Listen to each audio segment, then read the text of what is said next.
ஓம் சாந்தி.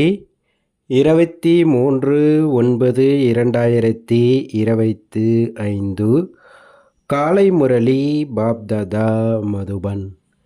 இன்றைய சாக்கார முரளியுடைய முக்கியமான கருத்துக்களை நம்ம பார்க்கலாம். பாபா சொல்கிறாங்க, இனிமையான குழந்தைகளே, ஒவ்வொரு விஷயத்திலும் யோக பலத்தின் மூலம் காரியம் செய்யுங்கள். பாபாவிடம் எதையும் கேட்க வேண்டிய விஷயம் இல்லை. நீங்கள் ஈஸ்வரிய குழந்தைகளாவீர்கள். ஆகையினால் எந்த ஒரு அசுர காரியத்தையும் செய்யாதீர்கள் என்றார் பாபா. கேள்வி கேட்குறாங்க, உங்களுடைய இந்த யோக பலத்தின் அற்புதம் என்ன? பாபா பதில் சொல்கிறாங்க, இந்த யோக பலத்தின் மூலம்தான் உங்களுடைய அனைத்து கர்மேந்திரியங்களும் வசமாகி விடுகின்றது. யோக பலம் இல்லாமல் நீங்கள் தூய்மையாக ஆக முடியாது. யோக பலத்தின் மூலம்தான் முழு உலகமும் தூய்மையாக ஆகிறது. ஆகையினால் தூய்மையாவதற்காக அல்லது உணவை சுத்தமாக்குவதற்காக நினைவு யாத்திரையில் இருங்கள். யுக்தியோடு நடந்து கொள்ளுங்கள், பணிவோடு பேசுங்கள் என்றார் பாபா. ஓம் சாந்தி. ஆன்மீக தந்தை ஆன்மீக குழந்தைகளுக்கு புரிய வைக்கின்றார். ஆன்மீக தந்தை சொர்க்கம் அல்லது புதிய உலகத்தை எப்படி ஸ்தாபனை செய்கின்றார் என்பது உலகத்தில் யாருக்கும் தெரியாது. யாருமே தெரிந்திருக்கவில்லை. நீங்கள் தந்தையிடம் எந்த விதமான வேண்டுதல்களையும் வைக்க தேவையில்லை. பாபா அனைத்தையும் புரிய வைக்கின்றார். எதையும் கேட்பதற்கான அவசியமும் இருப்பதில்லை. அனைத்தையும் தானாகவே புரிய வைத்து கொண்டிருக்கின்றார். நான் ஒவ்வொரு கல்பமும் இந்த பாரத கண்டத்தில் என்ன செய்ய வேண்டும் என்பதை தெரிந்திருக்கின்றேன் அப்படின்றார் பாபா. நீங்கள் தெரிந்திருக்கவில்லை என்று பாபா கூறுகின்றார். தினம் தினம் புரிய வைத்து கொண்டே இருக்கின்றார். யாரும் ஒரு வார்த்தை கேட்கவில்லை என்றாலும் கூட புரிய வைத்து கொண்டே இருக்கின்றார். சாப்பிடுவது, பானங்கள் அருந்துவது போன்றவற்றில் கஷ்டமாக இருக்கின்றது என்று சில சமயங்களில் கேட்கிறார்கள். இது புரிந்து கொள்ள வேண்டிய விஷயமாகும். ஒவ்வொரு விஷயத்திலும் யோக பலத்தின் மூலம் காரியங்கள் செய்யுங்கள் என்று பாபா சொல்லிவிட்டார். யுக்தியோடு நடந்துங்கன்றார். நினைவு யாத்திரையின் மூலம் காரியங்கள் செய்யுங்கள். எங்கு வேண்டுமானாலும் செல்லுங்கள். ஆனால் முக்கியமான விஷயம், பாபாவை கண்டிப்பாக நினைவு செய்ய வேண்டும். வேறு எந்த ஒரு அசுர காரியத்தையும் செய்யக்கூடாது. நாம் ஈஸ்வரிய குழந்தைகள். அவர் அனைவருக்கும் தந்தை. அனைவருக்குமான படிப்பினையை இவர் ஒருவர்தான் கொடுப்பார். குழந்தைகளே, சொர்க்கத்திற்கு எஜமானர்களாக ஆக வேண்டும் என்று பாபா அறிவுரை கொடுக்கின்றார். ராஜ்யத்தில் கூட பதவி இருக்கிறதல்லவா? ஒவ்வொருவருடைய முயற்சியின் அனுசாரம் பதவி இருக்கின்றது. குழந்தைகள் முயற்சி செய்ய வேண்டும். மேலும் பலனையும் குழந்தைகள்தான் அடைய வேண்டும். முயற்சி செய்ய வைக்க பாபா வருகின்றார். பாபா எப்பொழுது வருவார், என்ன செய்வார், எங்கே அழைத்து செல்வார் என்பது போன்ற எதையும் நீங்கள் தெரிந்திருக்கவில்லை. நாடகத்தின் திட்டப்படி நீங்கள் எங்கிருந்து விழுகின்றீர்கள் என்பதை பாபா தான் புரிய வைக்கின்றார். ஒரேடியாக உச்சியிலிருந்து விழுகிறீர்கள். நாம் யார் என்பது கொஞ்சம் கூட புத்தியில் வருவதில்லை. இப்பொழுது உணர்கிறீர்கள் அல்லவா? பாபா என்ன செய்வார் என்பது உங்களுக்கு கனவிலும் வந்ததில்லை. நீங்களும் எதையும் தெரிந்திருக்கவில்லை. இப்பொழுது பாபா கிடைத்திருக்கிறார் எனும் பொழுது இப்படிப்பட்ட தந்தைக்கு பலியாக வேண்டும் என்பதை புரிந்து கொள்கிறீர்கள். பவித்திரதை பெண் இருக்கின்றார் என்றால் முழுமையாக கணவனுக்கு பலியாகி விடுகிறார் அல்லவா? சிதை ஏறுவதற்கு கூட பயப்படுவதில்லை. எவ்வளவு தைரியம் இருக்கின்றது! முன்பு அதிகம் சிதை ஏறி விடுவார்கள். இங்கே பாபா அப்படிப்பட்ட கஷ்டம் எதையும் கொடுப்பதில்லை. பெயர் என்னவோ ஞான சிதை என்பதாகும். ஆனால் எரிவது போன்ற விஷயம் எதுவும் இல்லை. வெண்ணெயிலிருந்து முடியை எடுப்பது போல் முற்றிலும் சுலபமாக புரிய வைக்கின்றார். உண்மையில் பிறவிகளுக்குமான சுமை தலையில் இருக்கின்றது என்பதை குழந்தைகள் புரிந்து கொள்கிறார்கள். ஒரு அஜாமிலன் மட்டும் இல்லை. ஒவ்வொரு மனிதரும் ஒருவர் மற்றவரிட அதிக அஜாமிலனாக இருக்கின்றார்கள். கடந்த பிறவியில் என்னென்ன செய்தார்கள் என்பது மனிதர்களுக்கு என்ன தெரியும்? பாவந்தாம் செய்தோம் என்பதை இப்பொழுது நீங்கள் புரிந்துள்ளீர்கள். உண்மையில் ஒருவர் கூட புண்ணிய ஆத்மா இல்லை. அனைவரும் பாவாத்மாக்களே ஆவர். புண்ணியம் செய்தால் புண்ணிய ஆத்மாக்களாக ஆகிவிடுவார்கள். புண்ணிய ஆத்மாக்கள் சத்தியுகத்தில் இருக்கிறார்கள். யாராவது மருத்துவமனை போன்ற பில்டிங்கில் கட்டுறாங்க அப்படின்னா அதனால் என்ன ஆகிவிடும்? ஏணிப்படி இறங்குவதிலிருந்து காக்கப்படுவார்களா என்ன? எல்லாரும் என்ன காரியம் செஞ்சாலும் இறங்கி தான் வரணும். ஏறுங்கொலை ஆவதில்லை அல்லவா, கீழே விழுந்துட்டே தான் வராங்க. வாழ்ந்து கொண்டே தந்தையிடம் பலியாகும் அளவிற்கு மிகவும் அன்பானவர் ஆவார். ஏனென்றால் பதிகளுக்கெல்லாம் பதியாக இருக்கின்றார், தந்தைகளுக்கெல்லாம் தந்தை, அனைவரிலும் உயர்ந்தவராவார். இப்பொழுது தந்தை குழந்தைகளை விழிக்கச் செய்து கொண்டிருக்கின்றார். யார் சொர்க்கத்திற்கு எஜமானர்களாக ஆக்குகின்றாரோ அப்படிப்பட்ட பாபா எவ்வளவு சாதாரணமாக இருக்கின்றார். ஆரம்பத்தில் குழந்தைகள் நோய்வாய்ப்பட்ட போது பாபா அவரே குழந்தைகளுக்கு சேவை செய்தார். அகங்காரம் எதுவும் இல்லை. பாப்தாதா உயர்ந்தலும் உயர்ந்தவர் ஆவார். எப்படிப்பட்ட கர்மத்தையும் பிரம்மா மூலம் செய்ய வைப்பேன் அல்லது செய்வேன் என்று பாபா கூறுகின்றார். இருவருமே ஒன்றாகி விடுகிறார்கள். பாபா என்ன செய்கின்றார், தாதா என்ன கர்மம் செய்கின்றார் என்று தெரிகிறதா என்ன? கர்மம் அகர்மம் விகர்மத்தின் நிலையை பாபா தான் வந்து புரிய வைக்கின்றார். பாபா மிகவும் உயர்ந்தவர். மாயையின் தாக்கமும் எவ்வளவு இருக்கின்றது. இப்படிப்பட்ட தவறான காரியங்களை செய்யாதீர்கள் என்று ஈஸ்வரன் தந்தையே சொன்னாலும் கேட்பதே இல்லை. பகவான் கூறுகின்றார், இனிமையான குழந்தைகளே, இந்த காரியத்தை செய்யாதீர்கள். இருந்தாலும் தலைகீழான காரியங்களை செய்து விடுகிறார்கள். தலைகீழான காரியங்களுக்குத்தான் தடை செய்வார் அல்லவா. ஆனால் மாயையும் மிகவும் பலம் வாய்ந்ததாகும். மறந்தும் கூட பாபாவை மறக்கக்கூடாதுன்றார் பாபா. எது வேண்டுமானாலும் செய்யுங்கள், அடித்து கொள்ளுங்கள், கொட்டி கொள்ளுங்கள். அதாவது பாபாவை நினைவு செய்யலையா, நமக்கு தானே நாம் அந்த மாதிரி கொட்டிக்கிறது. ஏன்னா நாளைக்கு நம்ம மறக்காமல் இருக்கணுன்றதுக்காக. ஆனால் என்னவாலும் செஞ்சுங்க, ஆனால் பாபாவை வந்து மறக்கக்கூடாது. இப்படி எதையும் பாபா செய்வதில்லை. ஆனால் இது கடைசியாக சொல்லப்படுகிறது.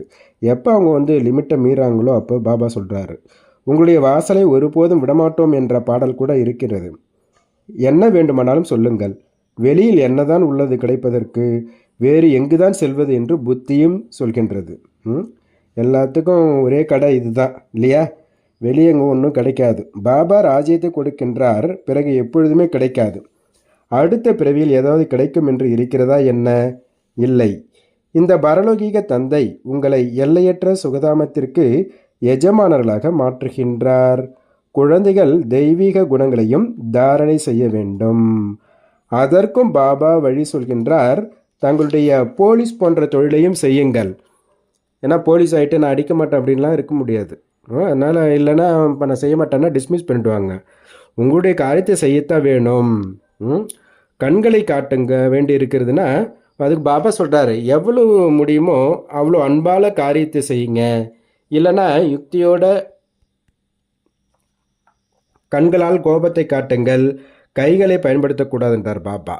பாபாவிற்கு எவ்வளவு அதிகமான குழந்தைகள் இருக்கிறார்கள். பாபாவிற்கு கூட குழந்தைகளை பற்றி கவலை இருக்கிறதல்லவா. முக்கியமான விஷயம் தூய்மையாக இருப்பதாகும். பிறவிகளாக நீங்கள் அழைத்தீர்கள் அல்லவா. ஹே தூய்மையற்றவர்களை தூய்மையாக்குபவரே, வந்து எங்களை தூய்மையாக்குங்கள் என்று அழைத்தீர்கள் அல்லவா.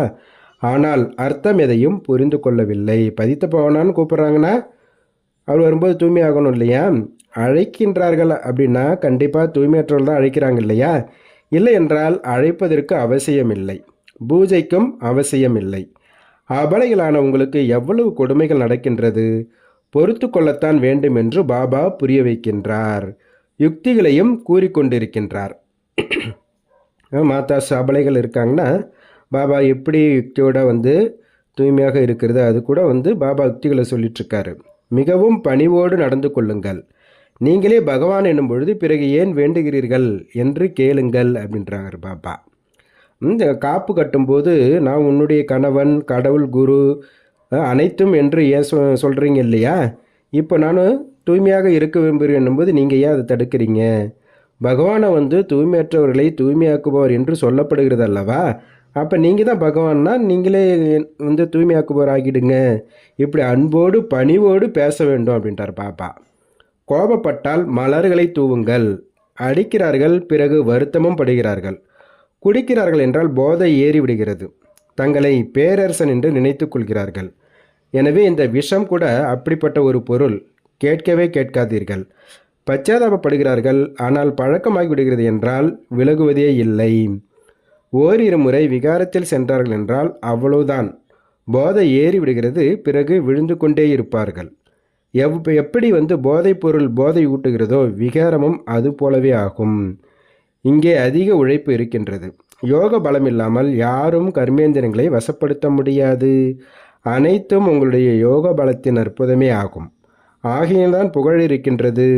வெளிநாடுகளிலிருந்து யோகம் கற்றுக்கொள்ள வருகிறார்கள். அமைதியாக அமர்ந்திருப்பார்கள். வீடு வாசலிலிருந்து விலகி சென்று விடுகிறார்கள்.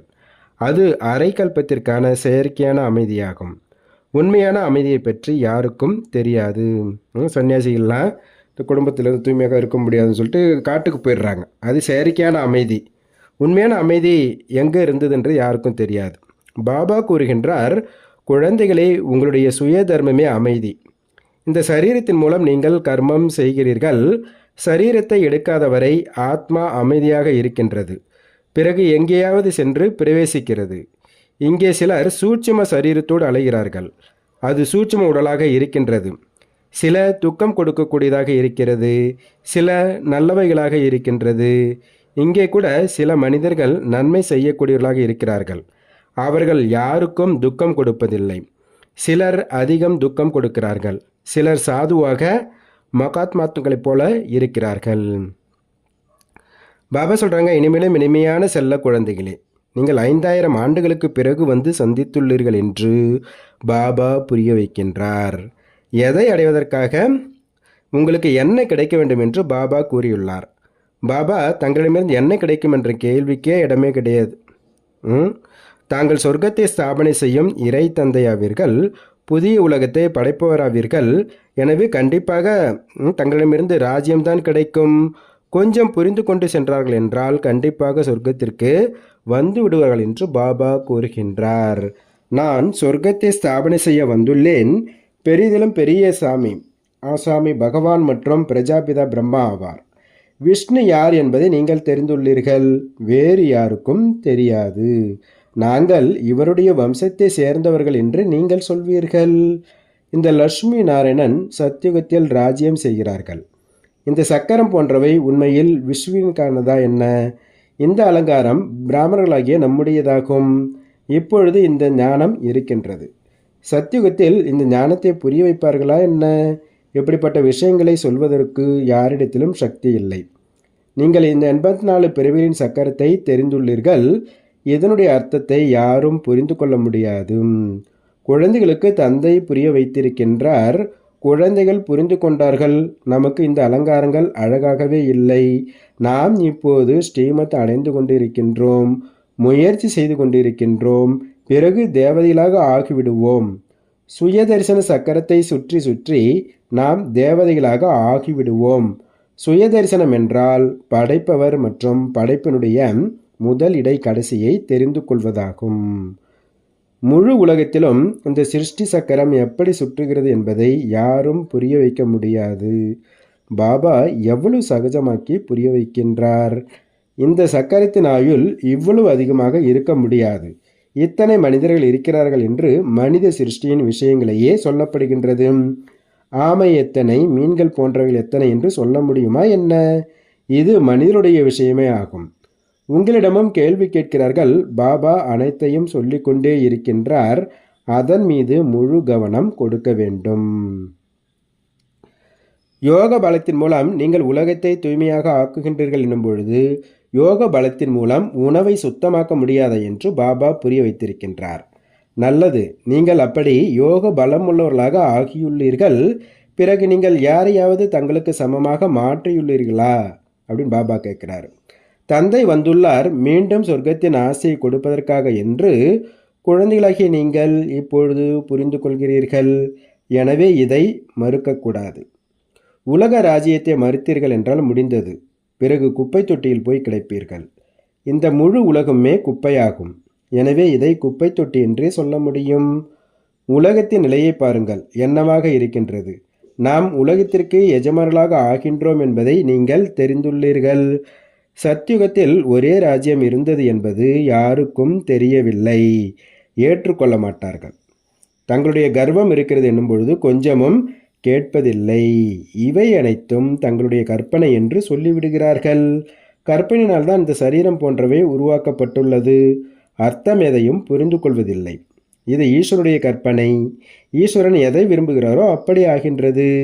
இது அவருடைய விளையாட்டு என்று சொல்லிவிடுகிறார்கள். அப்படி பேசுகிறார்கள். கேட்கவே கேட்காதீர்கள் என்றார் பாபா. பாபா வந்துள்ளார் என்பதை குழந்தைகளாகி நீங்கள் இப்பொழுது தெரிந்துள்ளீர்கள். பாபா ஒவ்வொரு 5000 ஆண்டுகளுக்கு பிறகும் நாங்கள் தங்களிடமிருந்து ஆஸ்தியை எடுக்கின்றோம், நாங்கள் இப்பொழுது சொர்க்கத்தின் ராஜ்யத்தை அடைவதற்கு வந்துள்ளோம் என்று வயதானவர்கள் கூட சொல்கிறார்கள். அனைத்து நடிகர்களுக்கும் அவரவருடைய நடிப்பு இருக்கிறது என்பதை நீங்கள் தெரிந்துள்ளீர்கள். ஒருவருடைய நடிப்பு மற்றவரோடு சேராது. பிறகு நீங்கள் இதே பெயர் ரூபத்தில் இதே நேரத்தில் தந்தையிடமிருந்து ஆஸ்தியை அடைய முயற்சி செய்வீர்கள். எவ்வளவு அளவற்ற வருமானமாக இருக்கின்றது. கொஞ்சம் ஞானத்தை கேட்டால் கூட அவங்க என்ன ஆயிடுவாங்க, சொர்க்கத்துக்கு வந்துடுவாங்க. ஆகையால் ஒவ்வொரு மனிதனும் உயர்ந்தவர்களாக மாறுவதற்காகவே முயற்சி செய்கிறார்கள் அல்லவா? எனவே முயற்சி தான் முதலாவதாகும் என்றார் பாபா. தாரணைக்கான முக்கிய சாரம் பாபா சொல்கிறாங்க. ஃபஸ்ட்டு பாயிண்ட்டு, எப்படி பாபா குழந்தைகளுக்கு சேவை செய்கின்றாரோ, எந்த அகங்காரமும் இல்லையோ அதுபோல தந்தையை பின்பற்ற வேண்டும். பாபாவினுடைய ஸ்ரீமத் படி நடந்து உலக ராஜ்யத்தை அடைய வேண்டும், மறுக்கக்கூடாது. ரெண்டாவது பாயிண்ட்டு, தந்தைகளுக்கெல்லாம் தந்தை, பதிகளுக்கெல்லாம் பதியாக இருக்கக்கூடிய உயர்ந்தவர், மிகவும் அன்பானவருக்கு வாழ்ந்து கொண்டிருக்கும் பொழுதே பலியாக வேண்டும்.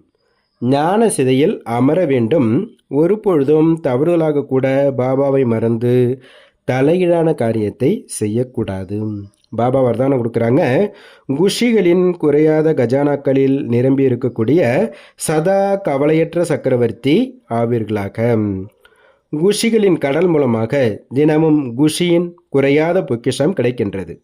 எனவே எப்பேற்பட்ட நிலையிலும் குஷி மறைந்து போக முடியாது. அப்படியின்றி சொத்து என்ன ஆகுமோ, பரிவாரம் என்ன ஆகுமோ என்று எப்பேற்பட்ட விஷயத்திலும் கவலை ஏற்பட முடியாது. பரிவர்த்தனை தான் ஆகும் அல்லவா? எல்லாம் டிரான்ஸ்ஃபர்மேஷன் தான் நடக்குது. பழைய உலகத்தில் எவ்வளவுதான் சிரேஷ்டமானதாக இருந்தாலும் சரி, ஆனால் எல்லாமே பழையதே தான் ஆகும். எனவே கவலை இல்லாதவர் ஆகிவிட்டீர்கள். எது நடக்குமோ நன்றாகவே நடக்கும்.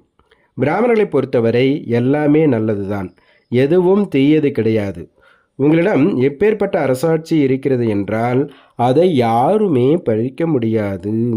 பாபா ஸ்லோகன் சொல்கிறாரு, இந்த உலகத்தை ஒரு அலௌகிக விளையாட்டு என்றும் நிலைமைகளை விளையாட்டு சாமான்கள் என்றும் கருதி நடந்தீர்கள் என்றால் ஒருபோதும் நிராசை அடைய மாட்டீர்கள். நல்லது. ஓம் சாந்தி, ஓம் சாந்தி, ஓம் சாந்தி. நன்றி பாபா.